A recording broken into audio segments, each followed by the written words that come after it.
நம்ம சிவா டெக்ஸ்டைல்ல இப்படி ஒரு சாரியா இது வரைக்கும் பார்த்திருக்கீங்களான்னு எனக்கு சொல்லுங்களேன். இப்ப சொல்லுங்க, பாத்திருக்கீங்க தானே? ஆமாங்க, இது டிஷ்யூ பனாரசி சாரி தான். இந்த டிஷ்யூ பனாரசி நிறைய கலர்ஸ்ல அவைலபிளா இருக்கு. செம கிராண்டா இருக்கிற இந்த சாரி பார்க்க ஒரு மூர்த்த புடவை மாதிரி இருக்குல்ல. பட் இதோட பிரைஸ் கேட்டீங்கன்னா நிஜமா சொல்றேன், நம்பவே மாட்டீங்க. பிரைஸ் டேக் நான் லாஸ்டா ஆட் பண்ணிருக்கேன். சோ வீடியோவை கேர்ஃபுல்லா வாட்ச் பண்ணுங்க. இதுல என்ன பியூட்டி தெரியுமா?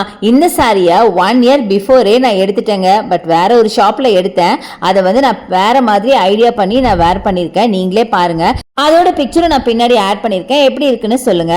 இவ்வளோ கம்மியா இருக்கே, இந்த சாரி மடமடன்னு கட்டுறதுக்கே ரொம்ப கஷ்டமா இருக்கும்னு நினைக்கிறீங்களா? அதுதாங்க இல்ல, செம்ம சாஃப்டா இருந்துச்சு. சொன்னா நம்ப மாட்டீங்க. பியூர் சில்க் சாரி கூட இந்த அளவுக்கு சாஃப்டா இருக்காதுங்க. அந்த அளவுக்கு சூப்பரா இருந்தது. நான் சாரி அதிகமா வேர் பண்ண மாட்டேன். அதனால சாரி வாங்கி இந்த மாதிரி ஸ்டிச் பண்ணிக்க. எப்படி இருக்குன்னு சொல்லுங்க. பட் இதோட பிரைஸ் பாத்தீங்கன்னா நான் சொன்னல 399 மட்டும் தாங்க. நம்புவீங்களா சொல்லுங்க? 399க்கு இந்த சாரி செம சூப்பர் தானே. சோ நீங்களும் சாரியா வேர் பண்ண பிடிக்கலன்னா இது மாதிரி சல்வரா கூட எடுத்து ஸ்டிச் பண்ணிக்கலாம். சோ ட்ரை பண்ணி பாருங்க.